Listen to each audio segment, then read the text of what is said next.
Greetings, friends and listeners, one and all. It's Sunday, so it's time for another point of view. We're starting this lovely installment with a dose of Let's Talk Internet.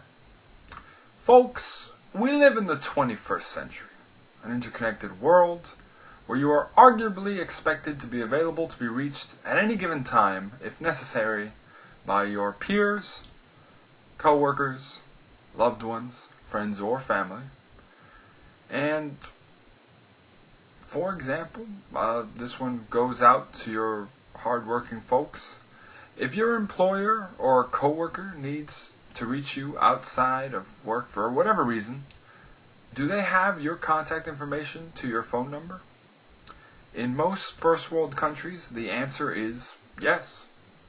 For you young people in your teens who don't relate to this one, if your friends or your parents want to get a hold of you, they can reach you via text message, phone call, various forms of social media, call others who know about your whereabouts on the off chance you're avoiding them. The list goes on. I can't argue about the convenience of all of this, but I must point out how this over-availability of oneself can be inconvenient at times. It's very difficult and stressful to have that feeling that you need to respond back to someone rather quickly if they attempt to contact you. And while this is annoying as it is, the one problem too much interconnectedness brings that I wanted to focus on in this segment is overprotective parents. That's right, listeners. This segment is for you parents out there who just can't seem to be alright with not knowing about your child or children's whereabouts for more than half an hour. Before feeling the need to call them, message their friends, and so on. Look, I get it. They are your offspring, you love them. It would be absolutely dreadful if anything bad ever happened to them. And it's fine if you want to keep tabs on them at the age of 5 through, I guess, 16. That's totally understandable. Afterwards, with each passing year after the age of 16, you should probably be toning it down on how often you keep tabs on your son or daughter. That isn't to say once they hit the age of 17, they're suddenly immune to accidents, emergencies, or danger. It just means that after a good decade and a half of knowing them, you've got an understanding of how they operate, and if you called them at 5 p.m. in the afternoon and they said they were hanging out with their friend Jimmy, and you know Jimmy's a good kid, maybe you shouldn't be calling them again at 5:40 p.m. to see what your child is doing now. It's more so over the top if, say, your son or daughter is in their 20s and you go about doing this. Look, I'm not going to sit here and tell people how to go about being a parent, but I will argue that if your son or daughter is a good person, has a good record for being true to their words, is an adult and acting responsibly, and isn't distant with you or acting strangely, perhaps it's time to ease up on the reins and let a relationship founded on trust flourish, as opposed to one built around constant oversight. Moving on, here's a segment I haven't done in a long time. Give it a rest. First-person shooters, or FPSs, a genre of gaming that I can appreciate. Believe me, sometimes real life just throws some stuff your way that you just need to get away from it all for a bit and shoot up some genocidal alien invaders or killer robots or demons and monsters or heck, some zombie Nazis because, why not? Is there any game series more synonymous with the first-person shooter genre that people who know about video games are more familiar with right now than Call of Duty? I think not. Sorry, Medal of Honor. Sorry, Battlefield.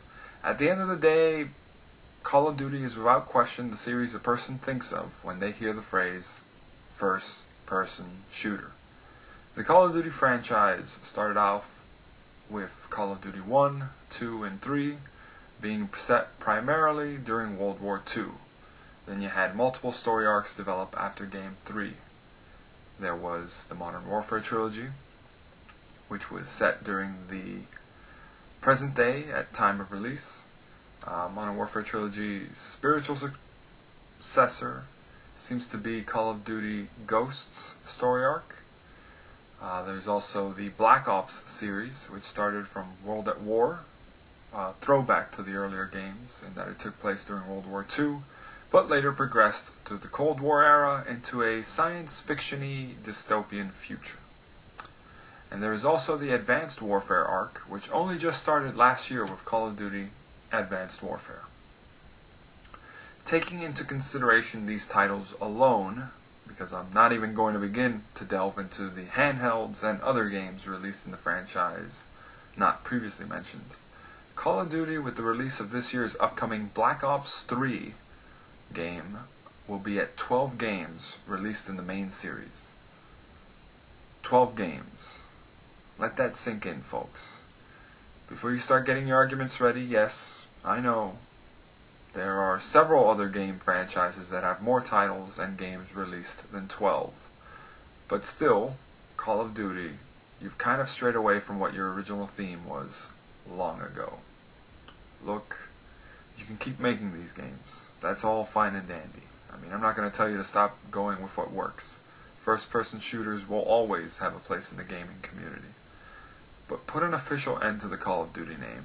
It deserves an honorable burial before more titles that are just overly contrasting to what the games were originally about come out and further sully its name. Call of Duty, I think it's fair to say, it's time to give it a rest. Last segment for today. Here's a recommendation. Today's story is one which focuses on the subject of good and evil, and in a way, the flawed nature of human freedom. The book is the 1963 classic known as A Clockwork Orange by Anthony Burgess. Its central character, Alex, is a 15-year-old with violent tendencies who, along with his gang of friends, go about having their way with unsuspecting folks and committing acts of violence at night. The story paints a picture of a future in which criminals and thugs have a run of things after dark. After being captured during one of his nightly escapades, Alex finds himself eligible for a government-run program to reform him and remove his violent tendencies. But at what cost? Along with the theme of good and evil, the book examines the importance and meaning of human freedom to choose for oneself. The book is 21 chapters, though some editions originally cut out the last chapter. Regardless, I heavily recommend that you read the story. The ending will either encourage and enlighten you, or not so much. Links in the description. That's all for this installment. Take care, folks, and see you next week. She's alright by me. She's alright by me. The only time I'm free, like a flower in the rain, sunshine breaking on a winter's day. Yeah, she's alright by me. The only time I'm free when she's right here next to me.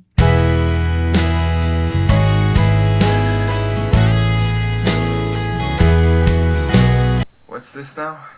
Activision to launch Call of Duty movie? What? Oh. Damn it.